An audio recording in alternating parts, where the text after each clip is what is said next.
to another episode. My name is Dean Vass. You can find me on X at #Kangas, Instagram #Kangaroos Podcast. Tonight, I welcome back Frank the Tank Descalzo and Jesse Cardinal. Boys, thanks so much for coming on this week. We are here to review the North versus Sydney game, boys. Frank, I haven't had you on for a few weeks. Let's get your thoughts on the game. We spoke a little bit off air, but not a surprising result, but obviously disappointing with how it faded out in the end. But there's some good things, but just the usual case of turnovers and probably having a ruckman get 80 hitouts to our ruckman 10 was probably the big difference in the end. I'm not sure there's any record. I'd love to know if there's a record of a side losing the hitouts 80-10 and winning the game. So I think we went about as close at three-quarter time as anyone with that discrepancy in the ruck. So, yeah, obviously Coleman Jones going down didn't help us. I mean, I thought even with him there, it was going to be an uphill battle. Without him there, it really became an uphill battle. And I thought we kind of did a lot of things right, as you said, but then, again, let ourselves down at critical stages just with, self-inflicted wounds. Sydney's the kind of side that they'll hurt you on a turnover, particularly if you do it in the corridor, which we did a few times. We just the forward line didn't really fire, Dean. It was a little bit sort of stagnant, and we got the result that we got. So no surprises. I guess a bit disappointed that we were so close for so long, and then just kind of faded out in the last. Any different thoughts there, Jesse? Thanks for coming on, by the way. No, thank you. Look, pretty much the same. I think there was some positives during the game. To not get smashed with all things considered is I would say a positive. And again, don't want to sound like a defeatist, but when you consider everything, I think to walk away with a result that was better than when we played them earlier this year, because we've struggled against the Swans. I think they beat us by 100 points last year up there. It would have been 90, 100 points. It was a big loss from memory. Yeah, it was huge. Yeah. And then to obviously lose to them by 10 goals, do you reckon, at Marvel earlier? 63 points, I think. Yeah, it was about 10 goals. And that was really disappointing when we were in good form. So to go down by 5 goals, I thought, against a much better Sydney side,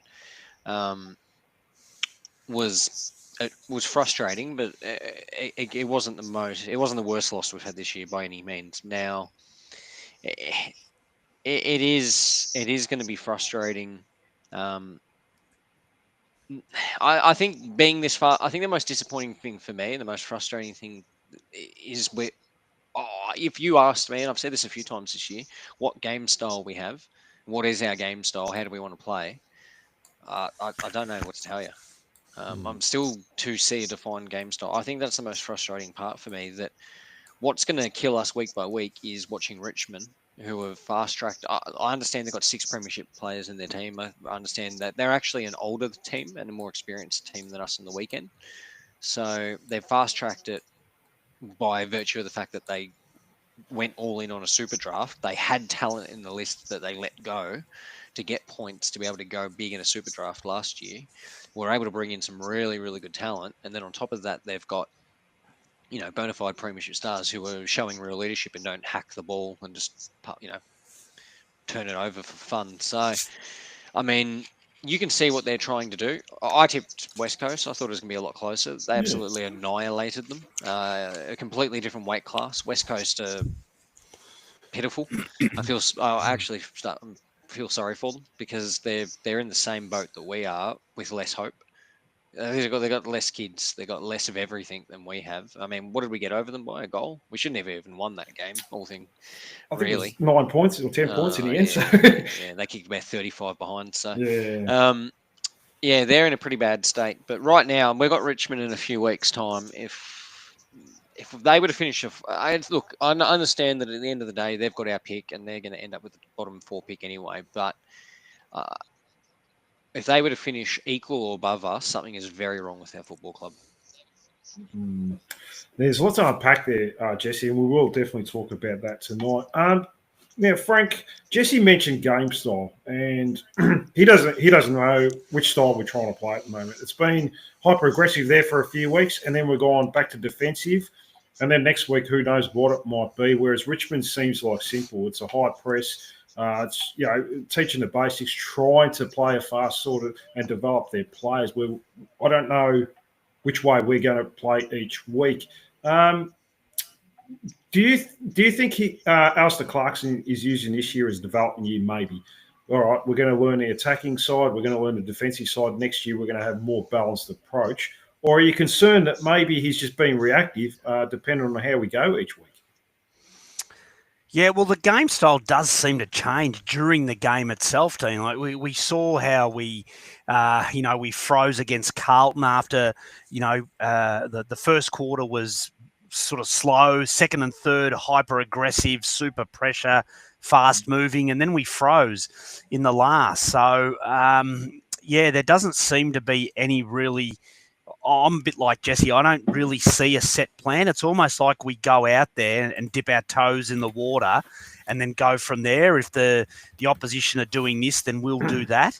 Or if they're not doing this, then we might do that. But we don't seem to go in with our own set plan and make the opposition adjust to us. So that on that side, it's pretty frustrating not really being able to determine what we're doing on any given. It's almost quarter to quarter, much less week to week. Inflatable Cactus is coming. Frank says to give him a wave, so Frank has wave there. So good on you for that, Jesse. I mean, I think the big concern is, and we seem to see it. We've seen it for a number of years. Is the turnovers and the continual butchering of the football. Fair enough if you're under pressure. I mean, you're prone to turnovers, but these are also experienced players that have got a lot of space in front of them and missing basic skill areas. I think that's a big concern for me. I mean, you're never going to get anywhere if you're going to continually butcher the ball in dangerous parts of the ground and not give scoring opportunities where you've got a player leading up, whether it's Larky, Harvey, whoever it is, and just kicking over the head or on their feet or kicking it straight to the opposition. I mean, you can't defend that either. It's very hard to defend. We're pretty lucky for 3 quarters that Sydney Othel were pretty poor and didn't capitalise on it, besides maybe Isaac Heaney, who was clearly best on ground with Grundy. It's just the turnovers, and it's the experienced players that are doing it as well, Jesse. Yeah, look, it is very, very disappointing. I wonder, are we investing enough into basic skills? And what I mean by that is, what do our skills coaches look like? I think another really big one is, are we drafting people on upside? Are we drafting people on, what are we drafting them on? Because, Hawthorn in its peak era under Clarko they were targeting left footers. They were targeting people who had laser kicking abilities. They were going all in on that. And we just don't have that. I don't know if anyone in our team is an elite kick at this year. Like Sheasel was last year. He's not this year. In terms of what's happening, Jesse? Like, he was a good user of football. Now all of a sudden he's becoming a butcher of a football as well on occasions as well. It's really surprising to see, isn't it? Yeah, it is. Look, a lot of players have a second year, fallout. He's obviously in his 3rd year, so maybe it just took him a little bit longer to have a poorer year. So he's allowed to have one. There's nothing wrong with that. But if he was to follow on from doing this next year, it would be really disappointing given his trajectory year 1 and 2. I just don't know if we've brought enough. It just seems like there's a lot of players in our team who should have a lot more skill than they should. You look at McKercher, even he was talked up highly in his draft year as being an elite distributor, elite mover of the ball, silky skills. Are we just not? Are we putting ourselves under so much pressure that good users can't use the ball? Are we just not putting enough time into skills? There's too complicated of a game style. I'm not exactly sure what it is. I think one of the things that hurts us is you've got a lot of good kids coming through at the moment, and how much are they learning off the class of Simpkin, LDU, McDonald, probably that group of players who failed for so long because of the fallout of the previous era. So you've got that class teaching all the kids, and all they've known is defeat. Like, if you're a Simpkin or an LDU, all you've known is defeat. There's almost a part of me that goes, well, how are all these kids meant to learn anything other than what is around them, which is how to lose? LDU doesn't know how to win. Simpkin doesn't know how to win. Luke McDonald, sure, he won a fair few games in his early career, finals as well, but he's a bit older. But that Simpkin, Larkey, LDU group of players who had so much failure because there just wasn't enough of them when they were kids, and we didn't have enough leadership. What are they learning? As in, what are they teaching the players? Because it just seems lost out there at times. And Yeah, go. just not like we've talked. The weird one is we'll have one good game that's really, really good defensively. The pressure's up there. Our pressure rating in this game in the first quarter, I actually think our pressure rating was pretty decent. There's a video going around on Facebook of who has better defensive skills, a pack of witch hats or the North Mids, and for a lot of this year I agree. Mind you, the vision was taken with Dawson in the ruck, so I'm hazarding a guess it's in probably the third or fourth quarter, and by that point we just completely put the cue in the rack and dropped off. I thought our pressure was actually pretty good early, but so was our ability to find pressure. There's just some basic skills missing all across the board, and I think there's a part of me that goes Richmond in terms of they've cut a lot of obviously some experienced players. They got really good picks for them. I like LDU good on the weekend. That's good, but something's got to give with the amount of midfielders we've got, and people are going to ask the question: do you want to stifle McKercher, who is a natural midfielder? He's in year 2, and he hasn't had one, as far as I'm aware, he's had like one CBA for the year. He was the number 2 midfielder. On one hand, yeah. He was the number 2 midfielder in a powerful draft, and he's not getting any midfield time. But I would say that if you gave him a few weeks there, he'd be a better midfielder than half of them what we have in there. He offers something completely different. Why have we not looked at that? And they just said, oh, we've got too many. I would rather, and I'm going to be very unpopular for saying this, I would much rather him being in the midfield than have Simpkin have Simpkin in the team, to be honest. And that's saying something because Simpkin, really good form in the preseason, had a really good start to the year. But he, in my mind, with how far back we are, your Simpkin, your LDU is going to be lucky to be there when we're competing again. Because I think we're a good 2 to 3 years off from actually being in the finals, probably 2. Next year, I think you want your 6 to 10. The year after that, you're probably your 10 to 13, 14. So it's probably that year after, as I said. So another 2 years, and then you're competing. Sure, Simpkin's not going to be too old then, but starting to drop off in form. It's just how many midfielders can you balance in the team? And are you going to be prepared to lose a McKercher, prepared to lose an O'Sullivan, who are natural mids, to let Simpkin and Parker and LDU roll through the middle when they're getting their late 20s, 30s? It's a hard question because you want to do right from everyone, and I just saw the thing from Inflatable Cactus. Yeah, I completely agree. If you were to ask me right now, and I can't believe I'm saying this with Sheasel on the side, but such is his form this year. If you were to ask me who the most complete player is of all of the kids that we've brought in and who I think has the most upside, I actually think it's Foss. I really like O'Sullivan. He looks like a clean distributor of the ball. He's defensive. He actually looks good down back. He can take a good mark up forward, so we know he can score because we've seen it as a junior. But is he ever going to get an opportunity in the midfield? Because how are you going to do that with Wardlaw, Powell, Simpkin, LDU? Not possible. No. We need to make some hard decisions in this offseason, and the problem is LDU's the only mid who had currency. Well, I'll go through the CBAs. Like LDU had 17, Tom Powell had the most, 21, which is a little surprising considering you got LDU back in the team. Will Phillips 15, Luke Parker 13, Bryn Teakle had 17, obviously had to come in, and Harry Sheasel had 3. Yeah, and Jai Simpkin had 0 CBAs for the game, which is he's playing as an extra mid effectively, playing as a high half forward. But yeah, I mean, a little bit surprising. But yeah, I mean, I still, those words still ring to me in the preseason when Lee Adams said with Finn O'Sullivan, second half of the year we'll get him in the midfield. But how in the world are you going to get him in the midfield? Well, second half of the year we've only got like 4 games left. Yeah, 5 is it or 4? 5 games left. Yeah. So when are they planning on putting him in the midfield? Are they going to put him in there before McKercher?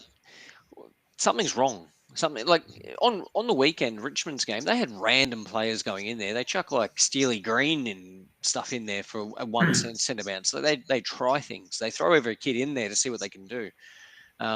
We just roll out the same uniformed midfield of Powell and LDU and Simpkin and Wardlaw when he's back.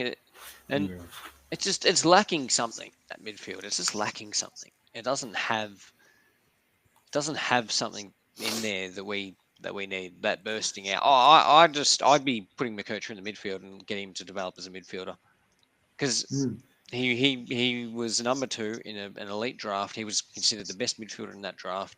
On upside, as a pure mid, he probably has more upside than most of the mids in our team. He should be, on paper, a better midfielder than LDU.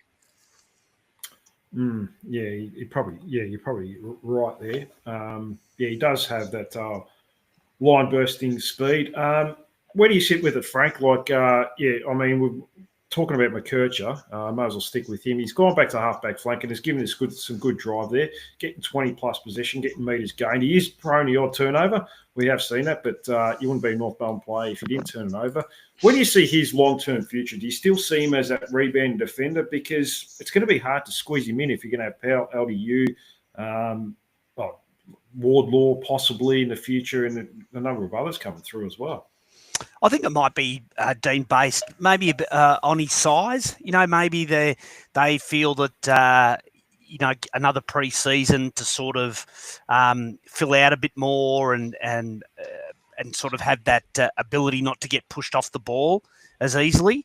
So they might just be conditioning him for something like that. But I think you said it before, Dean. I think for a long time we've been trying to put square pegs in round holes with mids and half forwards and stuff like that. In the twos on the weekend, Dersma played at half back. Braden George was there at one stage this year. Now he's at half forward. Then you throw in Eddie Ford and you throw in Luke McDonald and Darcy Tucker and all those kind of guys, and they're all very similar type players. So I think it gets to the point where, you could push him into the midfield, but then what do you put George Wardlaw at half forward or at half back, or do you put LDU at half forward? I could see it happening, but I think he needs to probably develop a bit more physically.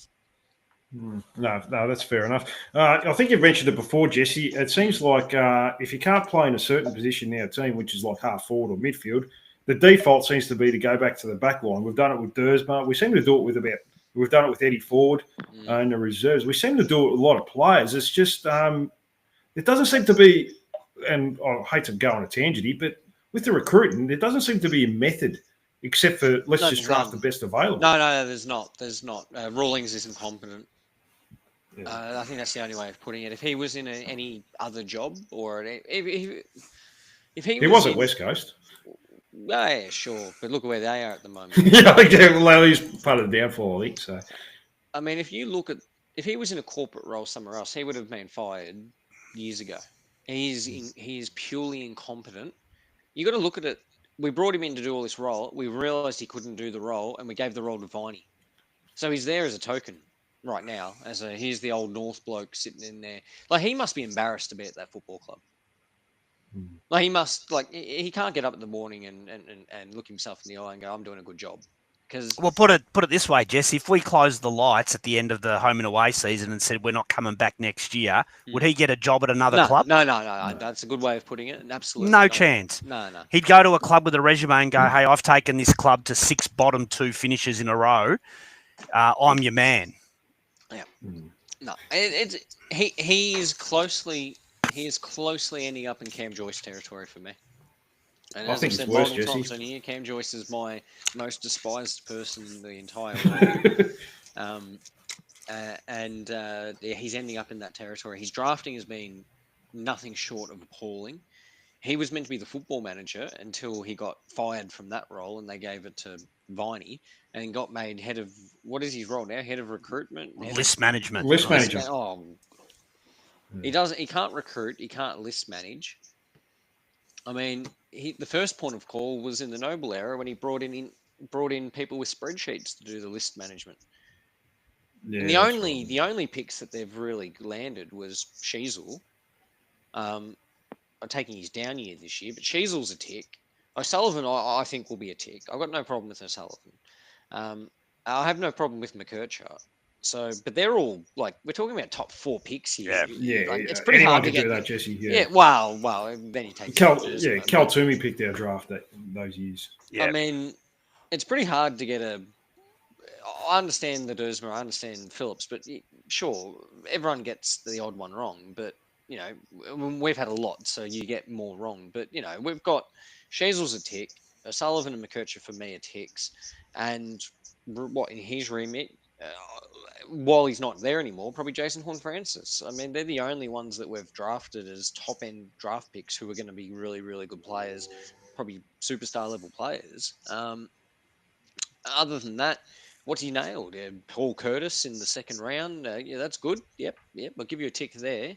But it's some of them are just luck more than, in my opinion, rather than just good drafting. And the Horne-Francis one just seems like he was the only list manager that didn't realise he was going to go back to South Australia, as we've heard over the distance. It seems like everyone knew, bar us. Yeah, and we could have taken three top 20 picks for it. Yeah. And just. Yeah, sorry, Jesse. The last thing I was just going to say is, Caden Corns is right to a degree. The trade that we got, where we had the number 1 pick and we had Jason Horne-Francis, how the fuck did we end up with Sheasel and Wardlaw out of that? Where's the maths? Yeah, he's so low. He didn't play hardball. That's a number 1 draft pick. And he wanted to go home. The ball was still in our court. He's contracted to us. 100%. You play hardball. 100%. We had a number 1 draft pick who will be an All-Australian talent. He's a freak of a kid. And we gave him up for a bag of chips. And it was a bag of chips because we already had the number 1 pick, which we gave up to GWS for Cadman. So, if we had just dealt with GWS and they were desperate for Cadman, we could have said to them, we'll give you pick 1 for pick 2 and pick 15 or pick 20 or something. That would have been a win. Then you could have gone to Port Adelaide and said, go muster up a pick and get us picked. Like, you could have ended up with at least another first-round draft pick in that. It could have ended up being significantly better. Instead, we absolutely butchered it. And I don't want to put any doubt into Wardlaw because there was periods last year in some of the games he played where he looked like he was going to be the best of all our kids. And I think he's just had a bad year. But you know what? I was looking at the player rankings the other day, and I don't think outside of Tristan Sherry, we've got a player in the top 50 players this year. Last year, we had 3 in the top 10, being Sheasel, Aldiu, and Sherry. So, well, put it this way, Jess, if Harley Reid wants to go home at the end of this year, what are the chances you think West Coast will end up moving back a spot in the draft and getting pick 3 for him? No chance in hell. Well, I'll put it this way: it sounds like they're not going to get a priority pick, but it sounds like that they're going to get pick 2 for the Oscar Allen compo, and then it sounds like they're going to trade that for some rubbish. So I don't know. They don't seem like good traders either. Maybe it's Rawlings. Maybe Rawlings is doing their list as well. Well, it's probably a reason bad teams stay bad, Jesse. Well, they've butchered a few in their time as well. But I mean, I think Harley will stay. He can't not stay after calling Horne-Francis. No, that's right. He can't. But he, no, you are right. No one would make the trade we made. It was horrendous. And then that's going without talking about what we did last year, which was the whole, like, I can imagine being in those other rooms when that happened. All the other list managers would have laughed because they're competent. They know what they're doing. We just seem to have, maybe there is some truth in we're just spending too much money on Clarko. There's no money left to pay for other coaches who are any good or any other one in the, any of the admin staff or the recruiters and stuff. Because if we're just going to do this, we might as well literally just say, get rid of everyone and just call up Cal Toomey and actually pay him for some professional services or something like that. Contract him in. Might as well. We gave Luffy a go. We might as well give Cal Toomey a go. Yeah, Glenn He's Luff. doing it already. We might as well pay him royalties or something because it's not like Rawlings should offer him half his salary for doing Yeah, the there job. was warning signs there, wasn't there? When Luff and a couple of other recruiters, we have like 5 or 6, they all left at the same time, which yeah, I don't know what the story was. They all said no, they had their separate reasons. But if you're in a happy workplace, 3 out of 6 people aren't going to leave all at the same time. I wouldn't think so. Yeah, there was warning signs there, but we'll continue on with the game. Now CCJ came back in after a long absence with the Achilles injury. Came back for a month. He didn't look right even before the Achilles injury. He looked like he was out of gas pretty early in the game. I don't know if the illness, because he was a late withdrawal last week as an emergency. Oh, I don't know if the illness was. gassed. Yeah, I don't know if the illness was affecting him, but yeah, a calf strain, which you'd have to think we'll probably put him out for the rest of the year. There's only he's 5 done. weeks left. Do you think? I'll ask you, Frank, because I think I know your opinion on this, Jesse. But this has got to put a serious cloud on his future, doesn't it? Because he's out of contract at the end of the year, and I don't know if he's going to get another one, Frank. I don't think him and Bryn Teagle will be at the club. Both of them, I mean, won't be at the club next year. I think one of them will go. My feeling is they might give Coleman Jones a year simply because he has been nobbled by injuries. You kind of know what you're going to get out of Bryn Teagle, what his ceiling is. So if I was a betting man, I'm leaning 55% towards it being Coleman Jones. And, Bryn Teagle might be one of those ones where you delist him and then pick him up on the rookie list again sort of thing. But, yeah, look, there's no doubt that particularly I think if Goad gets an opportunity at the back end of this year and shows some sort of promise, I think Coleman Jones would be nervous. Yeah, I think he'd be a bit nervous right now. I'm not too sure what his future holds. Yeah. It lasted 10, 15 minutes into the game before a calf strain. Generally happens when you do an Achilles. It generally is a 2-year injury. So for a big guy, it's probably worse.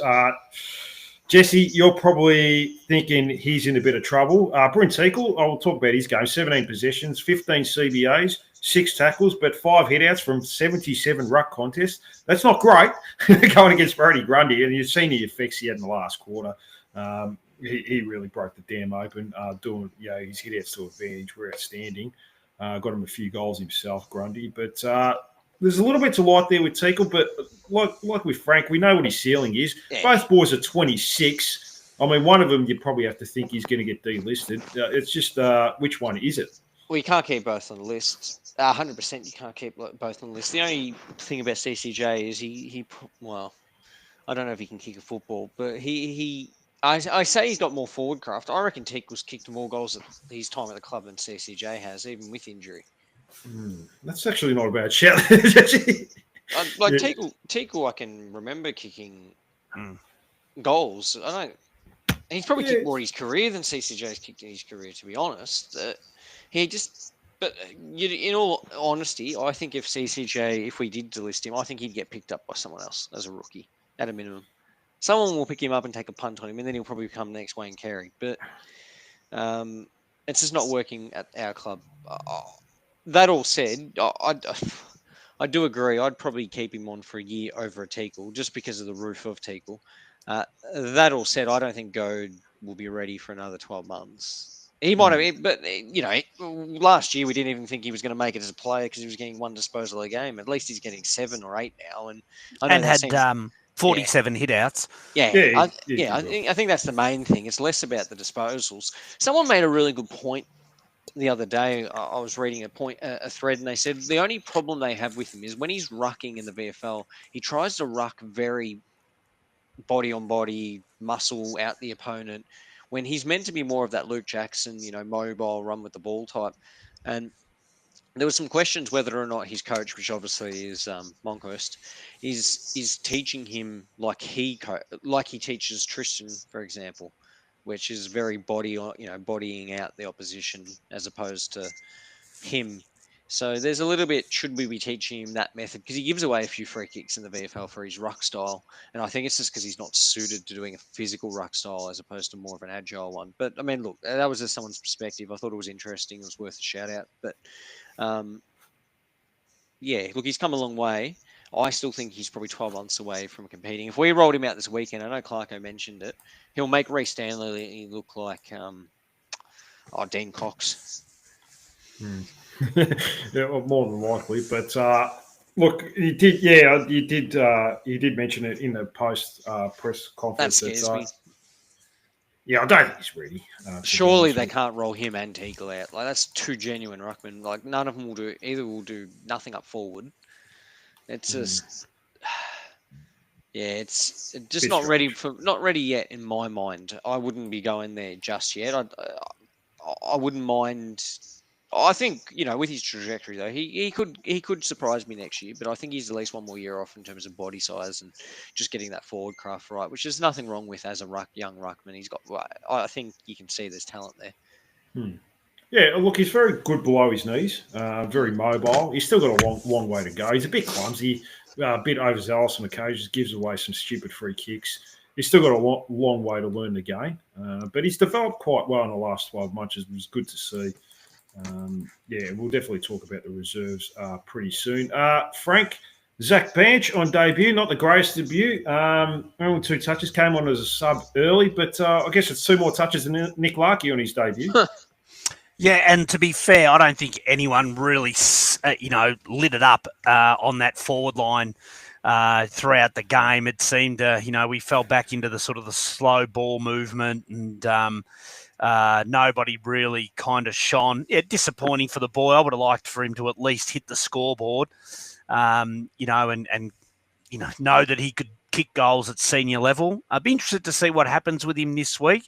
Wardlaw obviously played quite well in the 2, so you think he comes in. I wouldn't like, to start with, he was the sub, which I didn't like on debut. No. And I feel bad, I'd feel bad for him if he got dropped off the basis of, how the forward line functioned on the weekend, because it wasn't like the others lined up and kicked goals from everywhere, and he was the only one who couldn't get a touch. So I'd like him to get another chance, but yeah, obviously not one that I think he's going to look back on with fondness, other than it was his debut. I think he'd like to have another chance, and I'd like him to have another chance as well. No, definitely. Yeah, a bit of a tough initiation there. And it's not a great ground to play on, Jesse, as well. It's pretty compressed, not as a small forward. There's no space to move. You can barely breathe at that ground. You kick the ball 50 metres, it goes from, it's pretty much one end of the ground to the other. Yeah. So a bit of a tough debut. So hopefully they give him another chance this week at least. Yeah. Oh, he deserves to be in there over Constanti. Well, he's no worse. No, well, that's what I'm saying. Like, you got to give him a game. Look, what I'm worried about from his perspective is it's just the Tyler Saller situation all over again, where you roll them out against 2 good opposition in the first 2 weeks in a crap team. They look bad, and then the coach puts a little texture through their name, and at the end of the year, Zach Banch is no longer with the club. While Archer May probably kicks 100 goals next year. Who knows? But yeah, surely they can't put a line through him this year. It just, yeah, I don't know. No. I think just to be fair, I think there's probably others ahead of him in the cull, Of course. in the list. So unless we cut really deep, which I'm not sure we will, I think he probably survives and gets another year. I think You'd hope so. Getting rid of him on that effort, I think, would be really, really poor. But yeah, it's probably something we would likely do. So, but let's hope not. No, yeah, I think, look, I wouldn't drop him this week, but I would also hate for him to get 2 weeks against 2 really good opposition. Well, one good opposition and 1 decent opposition, and when he could have had St Kilda the week after, that's a bit disappointing.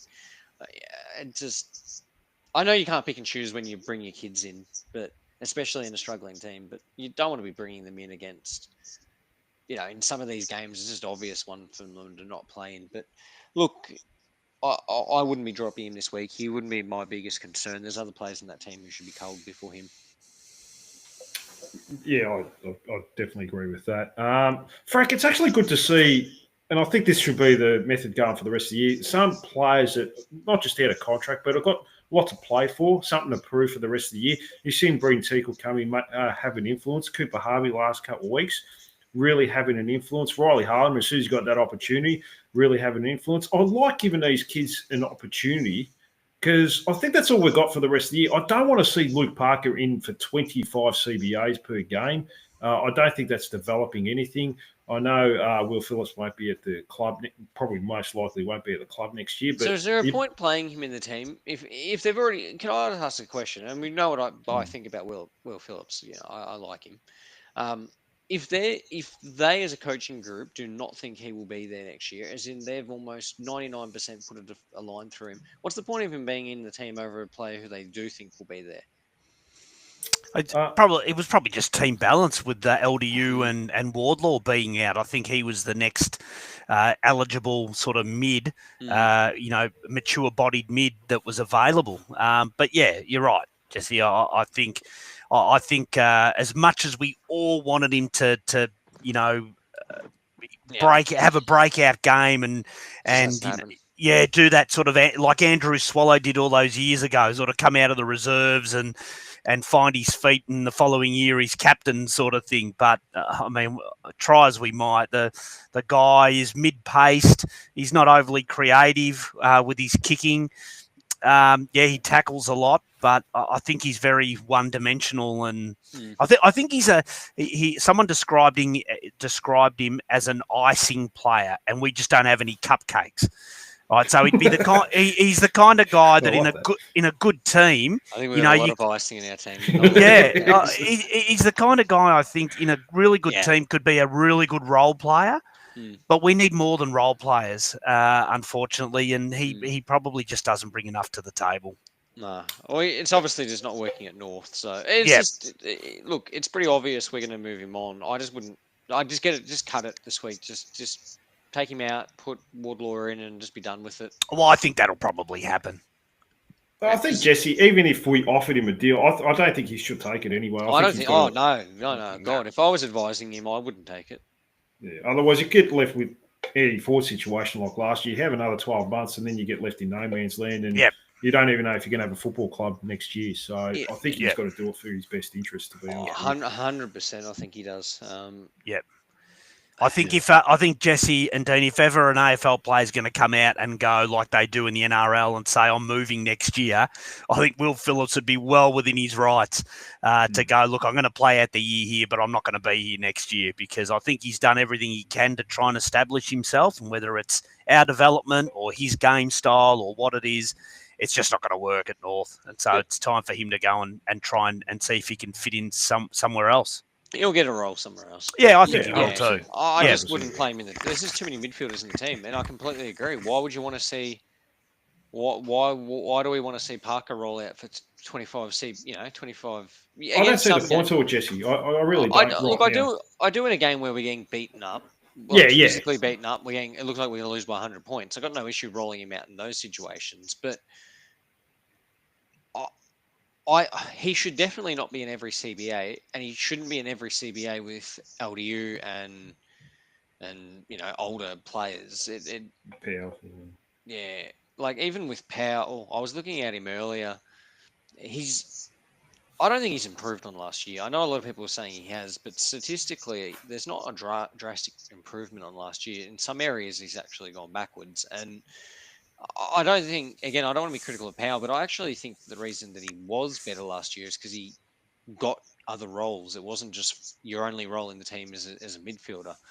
I'm not discounting him in any way, shape, or form. It's just if you compare him to like a Cunnington or a LDU player in their fifth year, they were well ahead of him by their fifth year when they were slow starters, and I think he was a hot starter who then plateaued a little bit, and maybe that's because we've been playing him out of position, and this year we'll do him a whole lot of good, but maybe he's actually more suited to playing on a flank.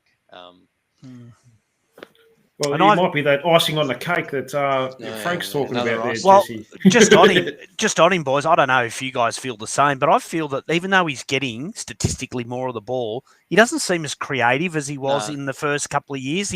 His handball in particular in the first couple of years was he could release players in better positions and really create with his hands. And now he's just so many times he just seems sort of Why do you think know, he's learning that off? The blokes around him. That's yeah, exactly it just to a T.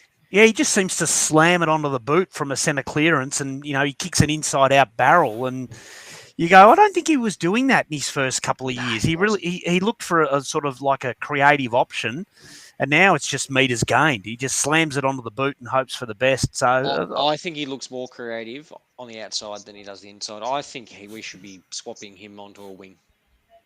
Or a He did flank. play there for a game and he had a few touches. I can't remember who it was Like, against, Jesse. I'd play Yeah. him on either the back flank or I'd play him on the wing and move McKercher or O'Sullivan into the middle. Just for a few games and get them to rotate around with the Sheasel as well. But I think he's a better outside player than he is an inside player. That's just my opinion on him. Yeah, I mean, we're at that time of year, Frank, where we've got to, might as well try a few things.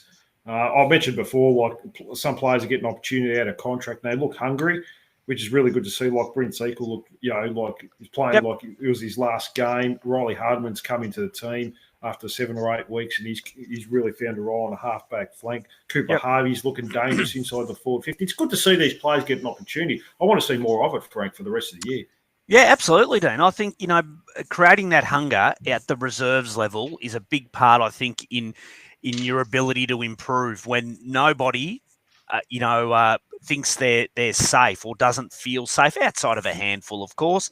I think, we dropped Logue and Core at different times this year, which I think, again, was that message that we're prepared to play younger guys or less experienced guys, in those roles. And yeah, I think as you come to the end of the year, anyone that you're having some doubts with, like Geordie Payne, it seemed ridiculous to draft him with your first pick in the mid-season draft and not play him. But every time I've thought that he's done enough to warrant a game, he doesn't get it. And that, so I sort of think that seems like a really wasteful selection again, if that's what ends up happening with him. But yeah, anyone like that we're not sure of.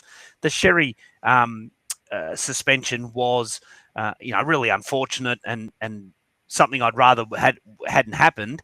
But then, on the upside, you get a look at Teagle and you get a look at Coleman Jones and you find out, are these guys up to it? We've had a look at Will Phillips for the last couple of years. I think we've all come to a decision that, okay, good, honest player, but he's probably not going to take us to the next level. So anyone in the twos like that, I'm more than happy to give them an opportunity now and see, are they really desperate to hold their spot? Just one other player I wouldn't mind mentioning to you, Jesse, is Toby Pink. Now, he had a period there for 4 or 5 weeks where he was outstanding. No one could kick a goal on him. I think he's fallen away probably the last month. Still out of contract. He's another player that's on the fringes. I mean, he's worth keeping for another year or two, but I don't think he's the player that, we've seen a month ago. Maybe he's somewhere in between. He's not as bad as he has been the last 4 weeks, but he's not as good as the player. Everyone's spot on. Everyone's talking about dropping Logue. You can't tell me Logue was worse than Pink on the weekend. I think they were just on par. At least Logue got a fair bit of the pill. It's just some of his kicks were trash, but that's the same as everyone else in the team. We're just picking on him because people want to pick on him. Yeah. He was no worse than Pink. I completely agree. Pink had a really good month or so against some good opposition, and then he fell into a heap.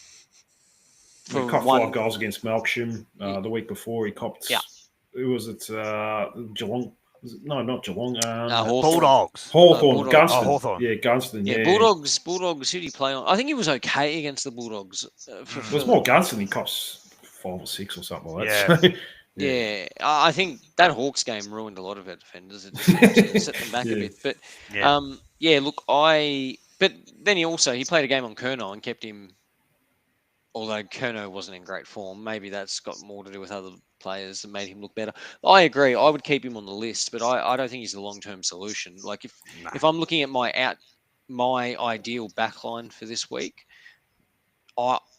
going up against, Geelong, who are going to roll out Jeremy Cameron and who's the other tall forward, the young tall they got there? Looks like a promising And type. Need, is it Shannon Need? Yeah, Shannon Need's Neal not or bad, Need or something. Yeah. He realistically, you're probably playing Charlie Compton on Jeremy Cameron, and then you're probably playing Dawson probably is suited to the big fella Neil, but you could also go with there's no reason to play 3 tall defenders this week, unless you're going to put a Charlie Compton into a Dangerfield and then get him to drift off and intercept. But we shouldn't be playing Pink, Logue, Comden, and Dawson down back. You can't do that. Meaning one has to go forward, or you play, Logue, or you play all. If you think you play all three, play all three. But Pink would probably be the one I cut out of those.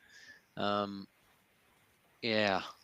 Oh, look, again, good depth player, but I don't think long term he is the solution. No, look, Hopefully he had a good month there, but look, at the end of the day, and and it sort of bought him some time. It seems like people just remember that month he had where he kept Curnow goalless, took that mark against Tom Lynch, kept a couple other decent players goalless as well. Had a real purple patch, but the last month has been pretty average to say the least. Melksham kicked 5 on him.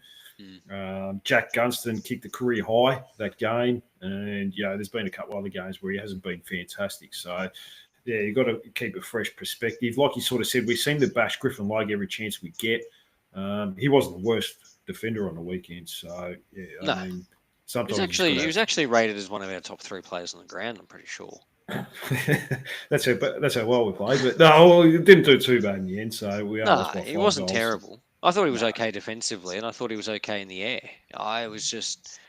There's a part of me, and I've said this before. I think we try and play Logue as the number 1 defender, and I think he's the number 2. He's the Toby Pink. He should be the number 2 or number 3, not the main man.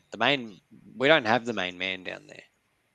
Like they kind of gave it to Dawson on the weekend to start off with, because they gave him McLean, who was really the Swans' best forward. He was dangerous, and. Well, of the forwards they picked, he's the main guy.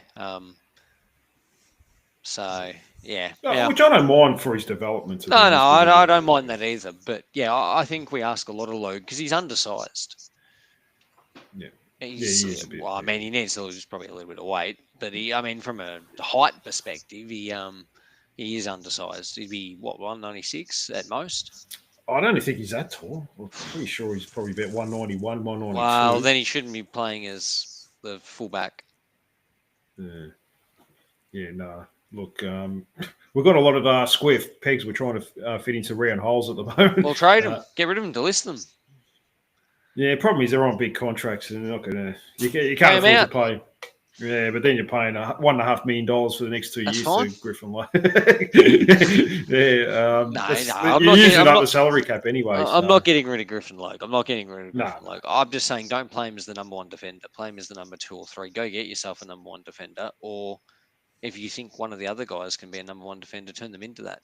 But we got to stop with this moving around Charlie Comden, moving around Dawson. Just pick where you want. I know we're talking about other players, getting them all set, moving into different positions. But with those guys, just pick a position and play them in there for 6-week periods at a time. Do not change a player in game. I hate that. That is the worst. I'm okay with going, look, Dawson, we want you to play forward this week. And then, 2 or 3 weeks later going, hey, all right, we want to try you down back now. I'm okay with that. But don't swap it around halfway through a game. It is silly.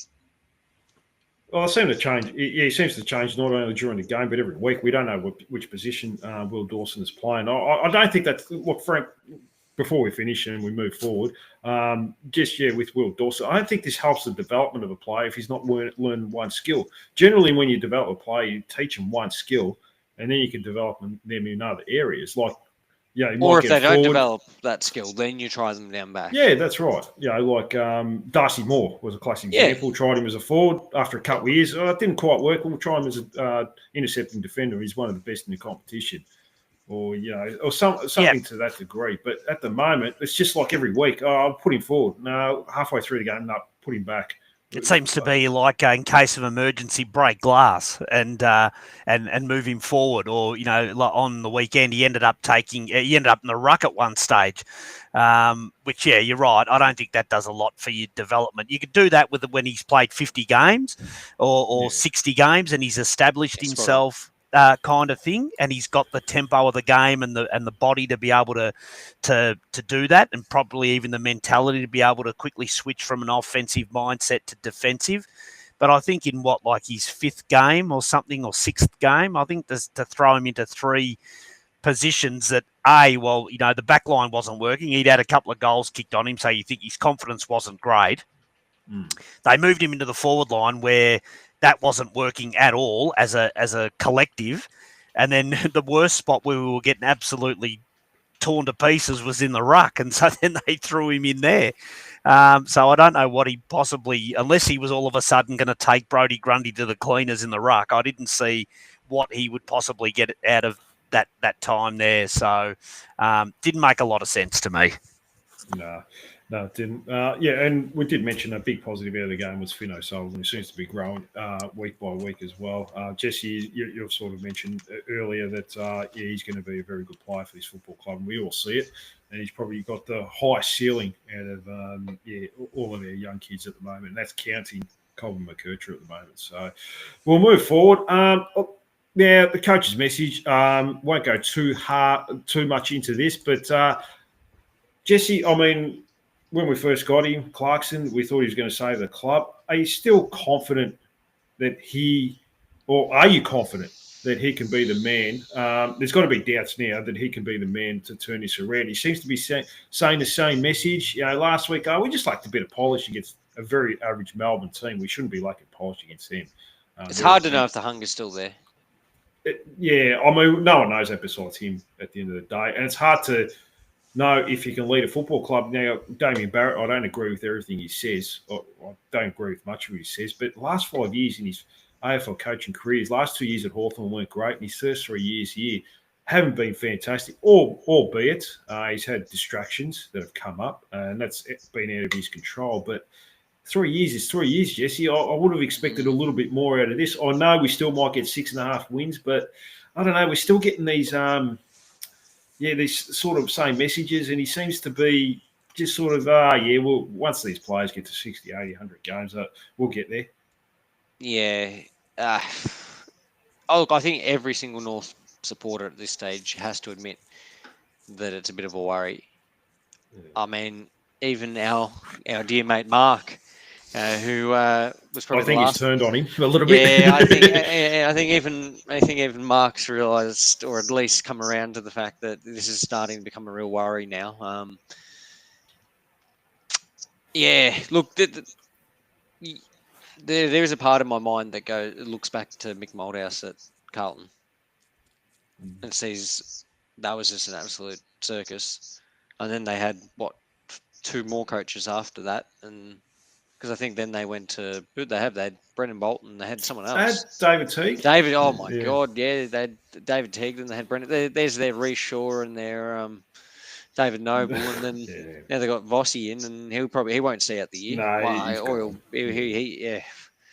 So you end up in a bit of a holding pattern. But I don't think the answer is just sacking coaches either. But we can't afford that anyway. Well, he's not going anywhere. He's not no. He's there for at least if we were to finish bottom 2 next year, then there would be serious questions, I think.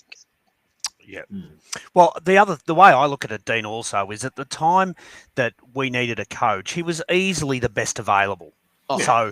There's getting him. There's no doubt that it was the best option for our football club where we were and what he could bring. He was absolutely the number one candidate. Unfortunately, like many others, I don't know that his passion or his hunger to win is what it was. And you think about the 2 years at Hawthorn, then he had the year off or the year and a half off where he travelled around, I think it was, and, went to the States and did a bit of media and stuff like that. And maybe the game moved on, in those 2 or 3 years. Maybe it evolved to a stage where he kind of went, okay, this is kind of new and his old methods aren't holding water. And now it's been another 3 years. And to be honest, I haven't seen anything in a game style or a skill set or anything like that that makes me think that, look, at least he's changed that. To me, we still look like we're treading water that we were when he took over the club. I think the only thing he's probably done, Dean and Jess, is that I think a lot of the players we re-signed, we may not have if he wasn't at the club. Right. So I will say that the appeal of playing under him probably kept half a dozen guys there that may not have otherwise stayed. But as far as game day tactics and what he's developing, if anyone saw him and went, look, the third year is okay with me, is lying. What do you think, Jesse? Are you with Frank there? I mean, I think he's got about 12 months to turn it around. And what I mean by turn it around, at least get 8 to 10 wins next year. Otherwise, another 4 or 5 win, bottom 2 finish. And supporters are going to lose faith.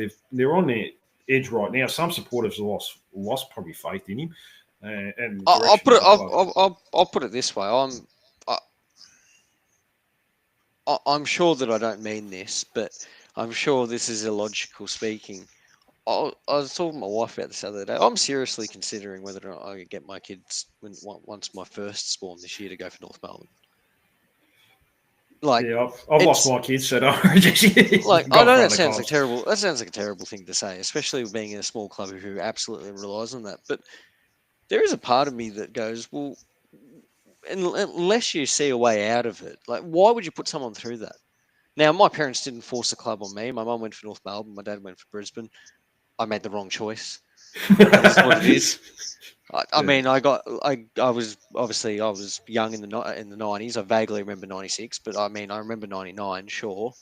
But I mean, I could have got 3 in the 2000s and another one recently, and they probably a chance of making one this year. So, it is a tough one, and the reason I bring that up is because there is going to be a lot of North fans who, and I'm not saying that that's what I'll do. I'm sure my heart will take over, and I won't do it, and I'll put them through as much pain as I've gone through. But I mean, there are going to be people who have enough, and if you're trying to attract new people coming to this country, you're trying to build your supporter base up.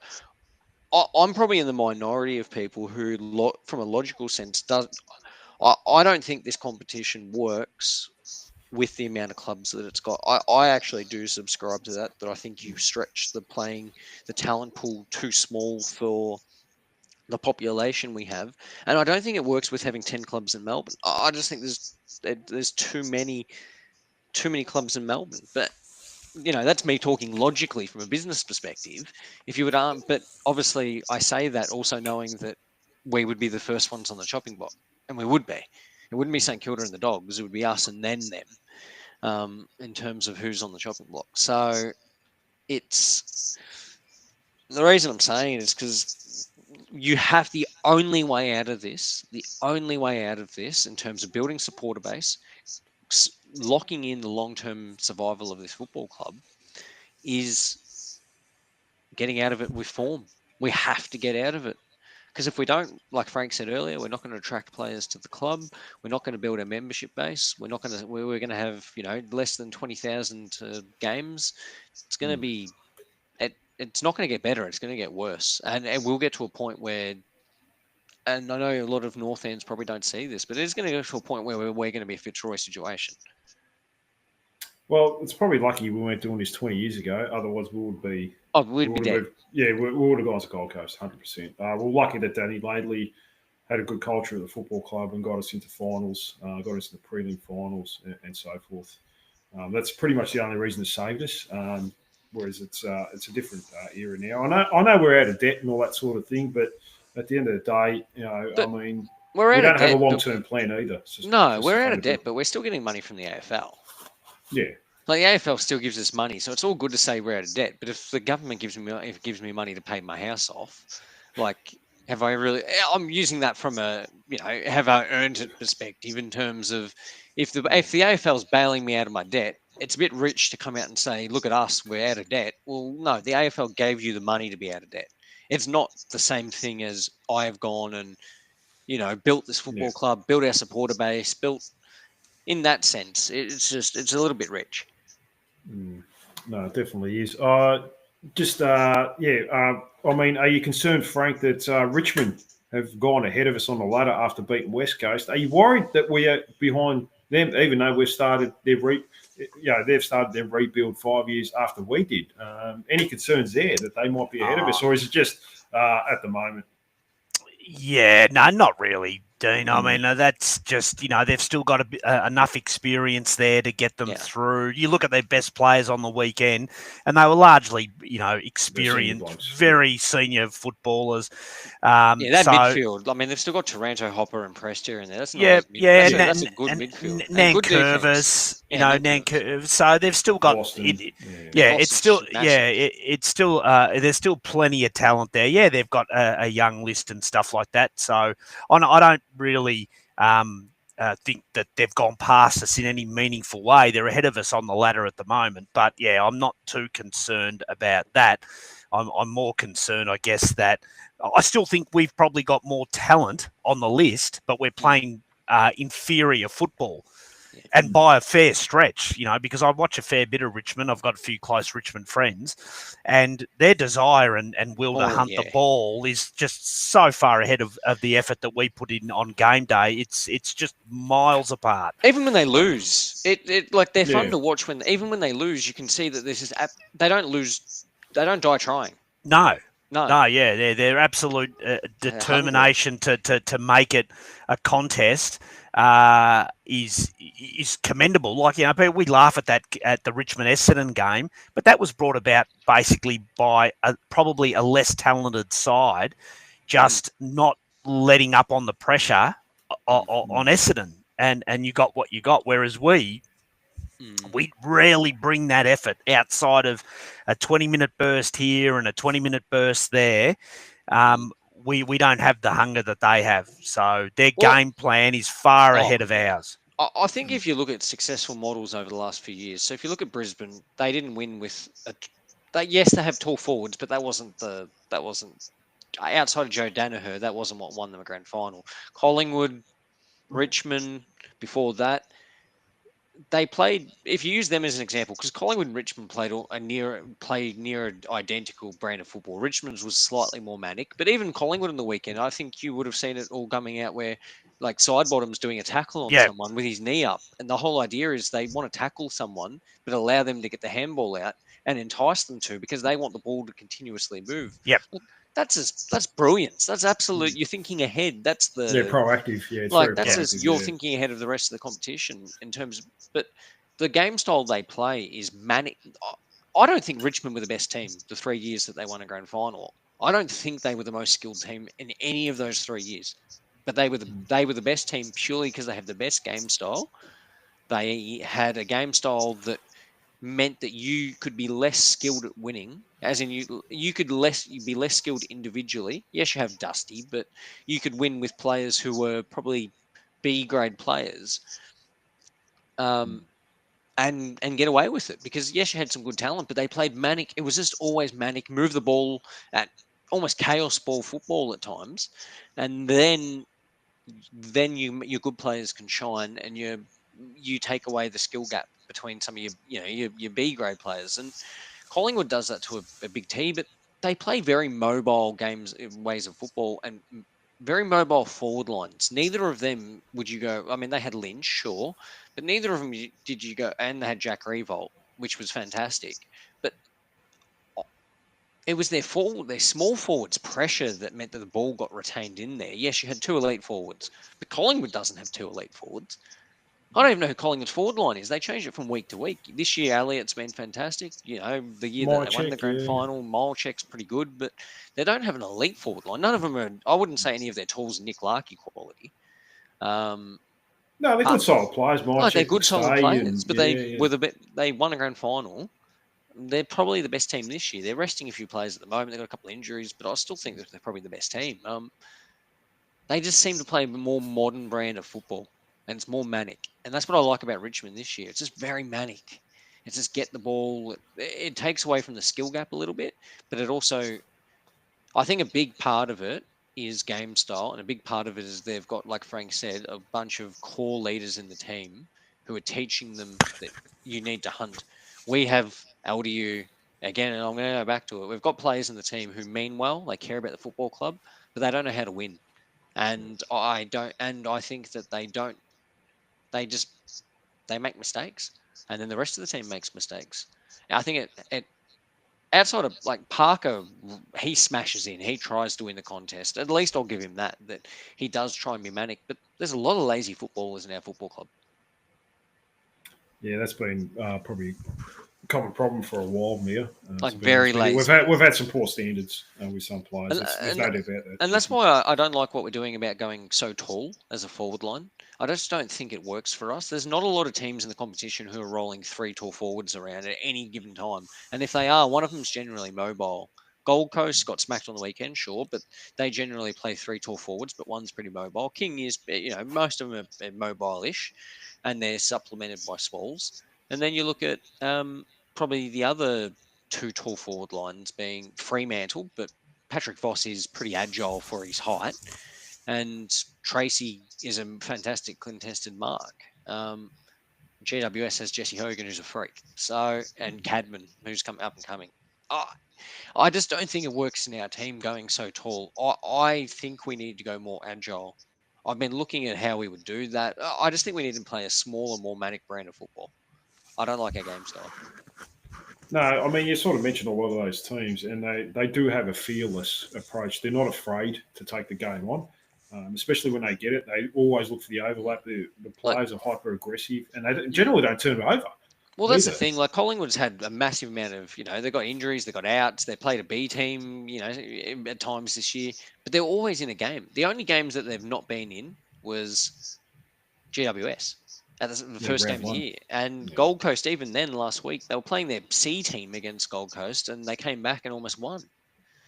And against us, they played a D team and they won. I mean, that's purely based on game style, in my opinion. System. It's all system and game style. And we just don't have either of those things. We have talent, but we don't have those two things.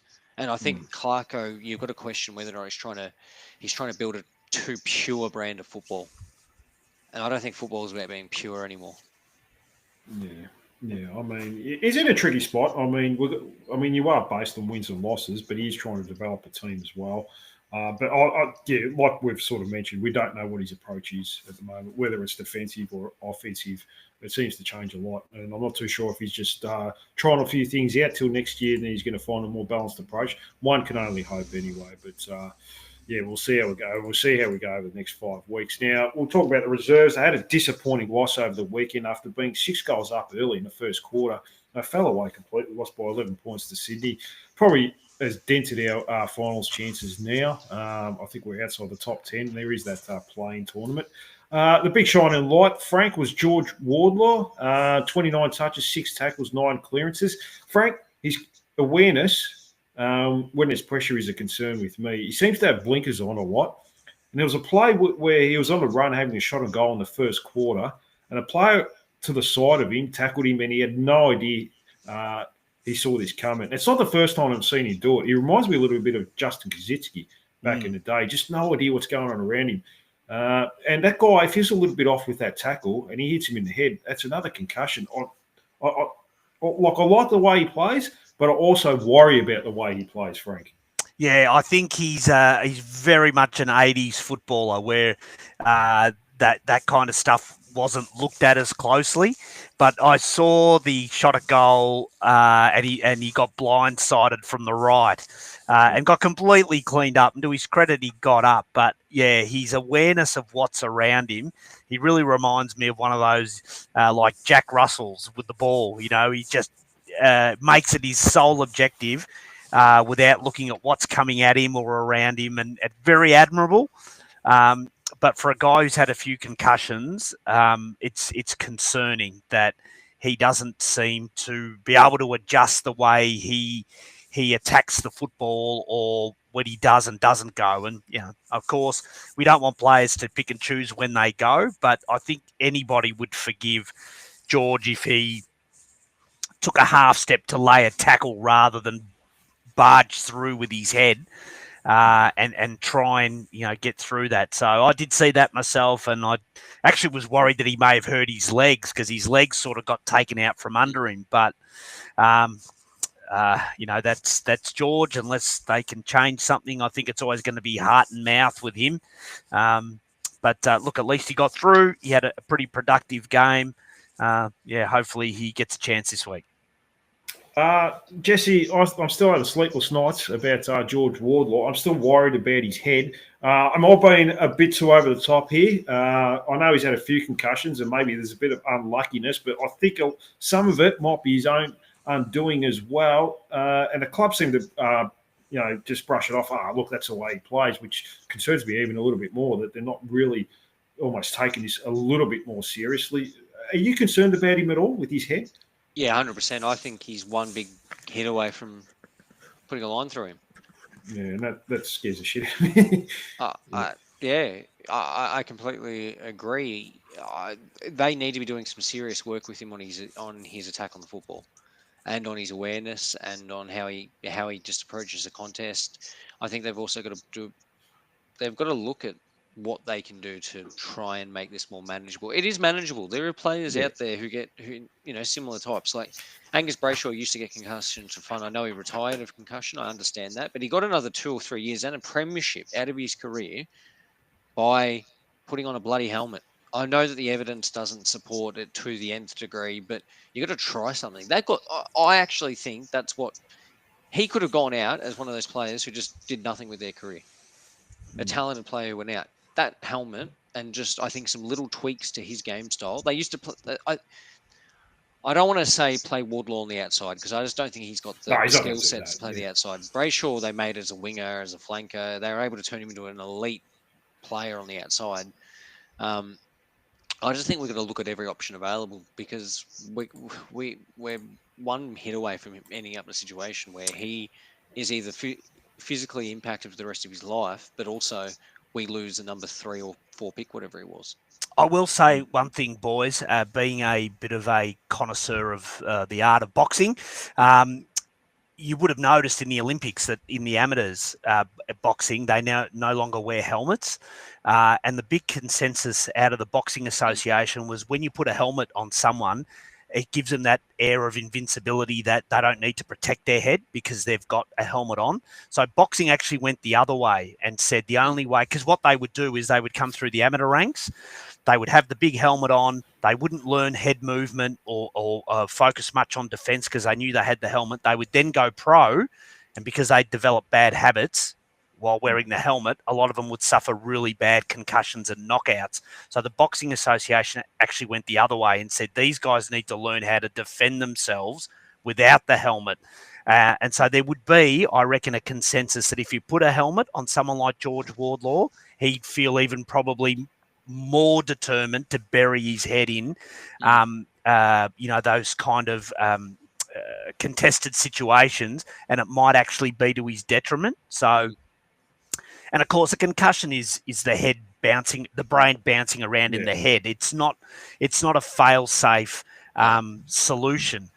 So I think I'd like them to try and rectify how he goes about it, or play him, maybe ease him into a midfield role over the next 12 months and play him in a different spot and try and manufacture that safety first type situation, because like Dean said, I'm really worried that he's one stray elbow or a knee from being medically retired, and that would be a real shame. But you'd hope the club's looking at all options. I can't believe I'm saying this. I'd get him to go have a chat with Libba. I don't think Libba's, the type that you usually have a great conversation with. He doesn't seem like that's his go-to. But he's someone who got a lot of concussions, and he got a lot of concussions as a kid as well. And he's going to end up playing till he's, how old is he now? He'd be what, 31? Yeah, 33. Yeah. 33. Like, that's remarkable. He's made it to 33, playing this high quality level of football. Like, he's going to make it to 35, playing the way he's playing.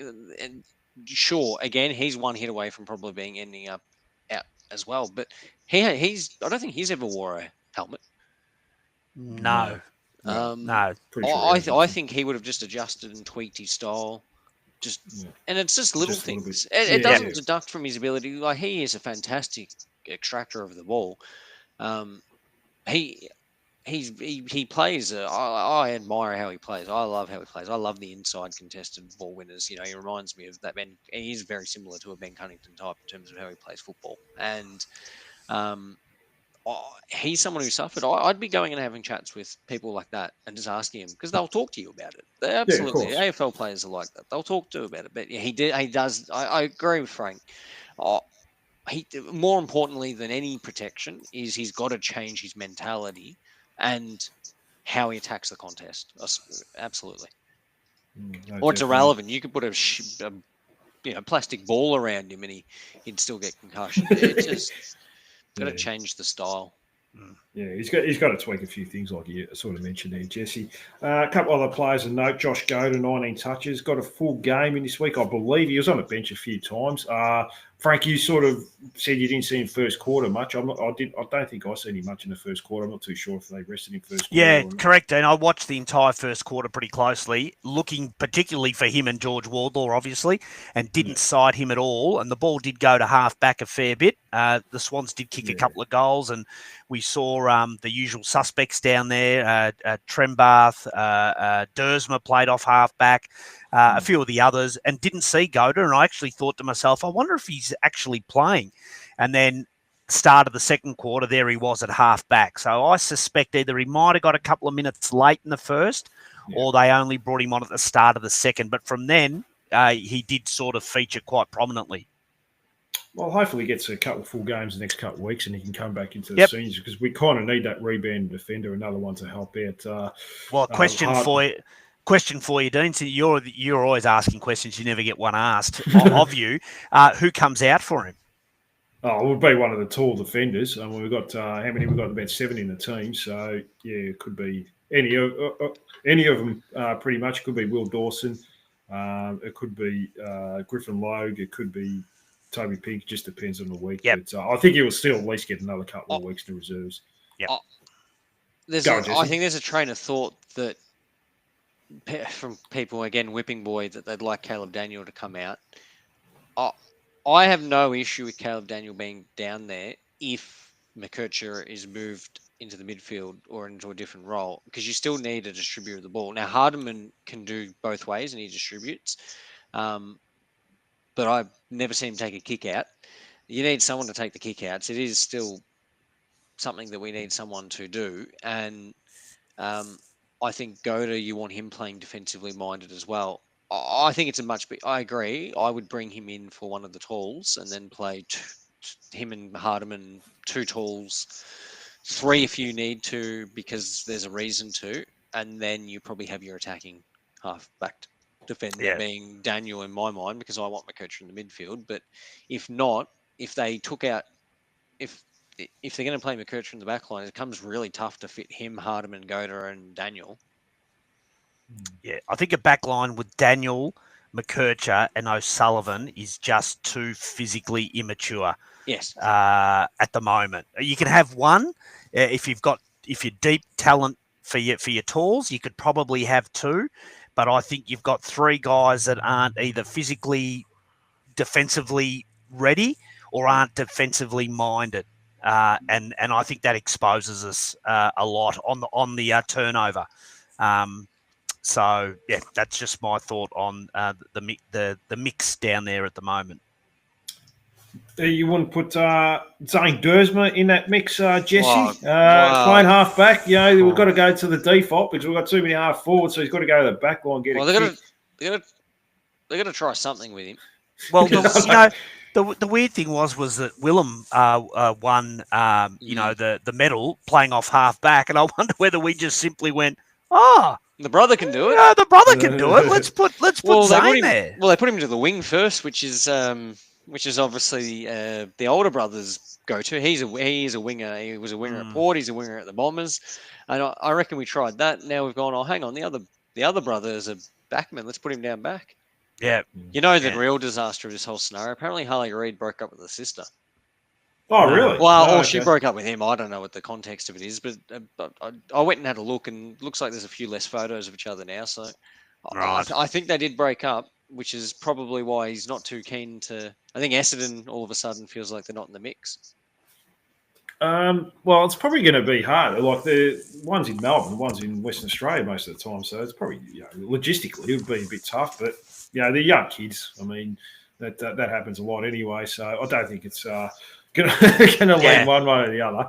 I don't think we're going to keep Zane just in case Harley Reid decides to come to North Melbourne or anything like that. I would. God, I'll give Zane a 10-year deal if but I'm just sort of saying I don't think Harley Reid's thinking that or anything like that. No, he's not coming. He's not coming to a struggling club. If he comes over to Melbourne, he's going to he's going to Geelong or Collingwood or Geelong or something like that. So that's just how it is. Finbar Malley, 2 goals. Robert Hanson, 2 goals, but didn't see anyone screaming down the door to come into the side. I think it's about maybe Nick Larkey might come back in this week, Frank, and there might be 1 or 2 others that are a test.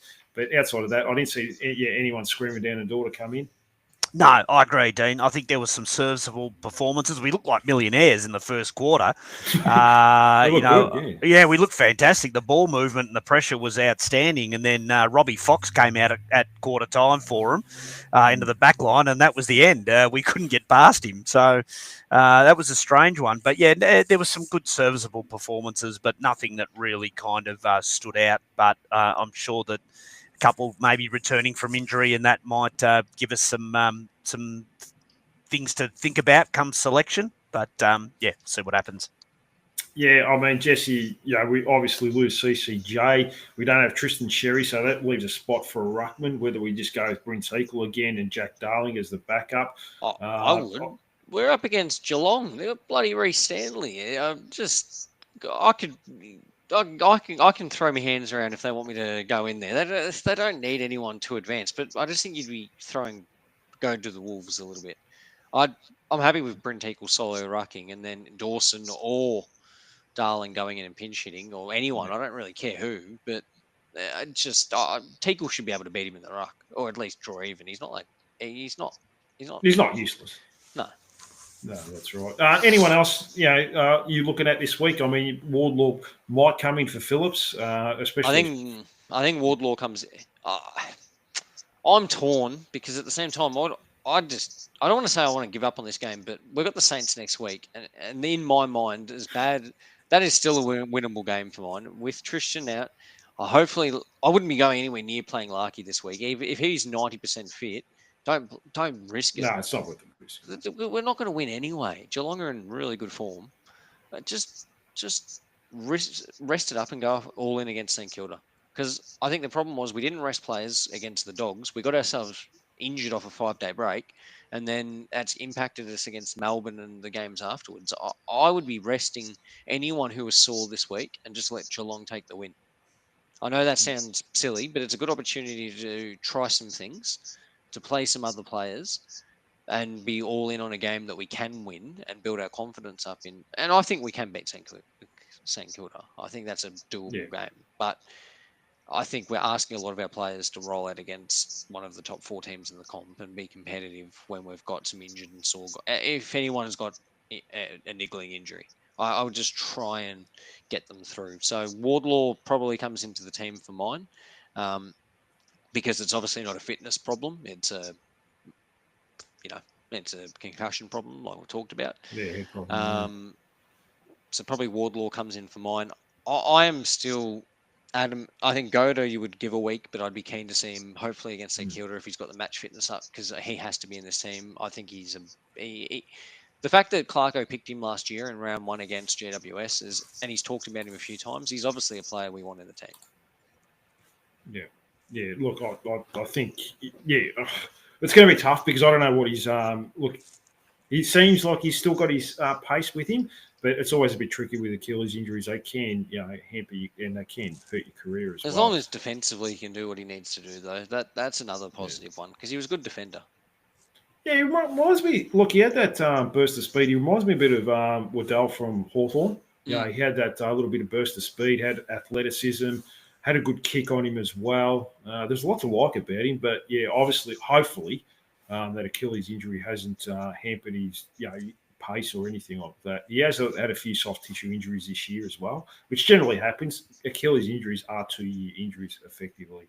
Because players do come back a bit too quick sometimes, and get soft tissue injuries the next year. But we'll see how we go.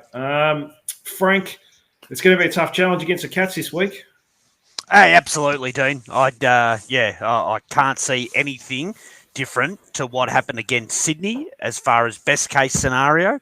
Worst case scenario, I could see a 10, 15 plus if Geelong decide. I saw that,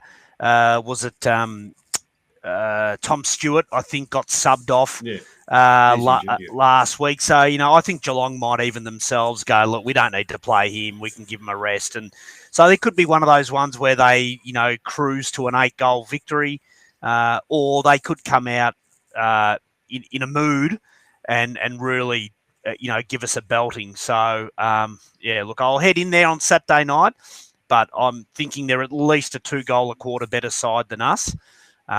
So I would think something around about 8 goals is probably what we're going to encounter as far as a loss goes. But yeah, again, I think it's more about developing some of the young kids and can we find a couple of 200 game players on the list that are young. Definitely. Fair enough there, Frank. Well, boys, we've been going a fair bit here. Any final words there, Jesse? We've covered a lot tonight. Nothing else to add, mate. Let's just hopefully we can be competitive, and hopefully we try and make some changes, and we just don't run out with the same thing we have been. Yeah, no, now's the time to try something a little bit different, that's for sure. We're probably going to lose by 10-plus goals anyway, so you might as well try a few different things. Frank, any final words from you? No, don't. Nothing other than, get out there if you're listening and or watching, get out there and get behind the boys and, hopefully we can put in a something that at least we head into the St Kilda game with some hope. I think is this our last home game? I'm not sure, to be honest, but I'm not too sure either. Our last home game in Melbourne. Is that against the Crows, isn't it? Yeah. Correct. Yeah, we do. We've got this in the Crows. We've got the Tigers in Tassie, and Saints is an away game, isn't it? Yeah, it is. Yeah. So hopefully there's enough there on Saturday night that it encourages people to come the following week and think that we're a chance against the Saints. So let's see what happens. No, definitely. Well, boys, thanks so much for staying with us tonight. It's been a good, long podcast. There was a lot to cover. Jesse, thanks so much for coming on. I'm sure I'll chat to you soon. Thank you. Frank, I really appreciate you coming on tonight too, mate. I know a lot is going on behind the scenes, so really appreciate you making the time and effort tonight as well. Not at all, Dean. Thank you, boys. Thank you, Jess. And thank you to all you listeners as well. We'll be back on Thursday to go through the teams and team preview. Hopefully there's a couple of changes we like. Give a thumbs up, subscribe, leave a comment, tell your mates about it. Tell everyone that Jesse knows what he's talking about. I know he's gotten a lot of backlash on X last weekend or the weekend before, so get behind him. He's got the best interests at heart for this North Melbourne Football Club. So, that's it from me. Bye for now, and go Roos.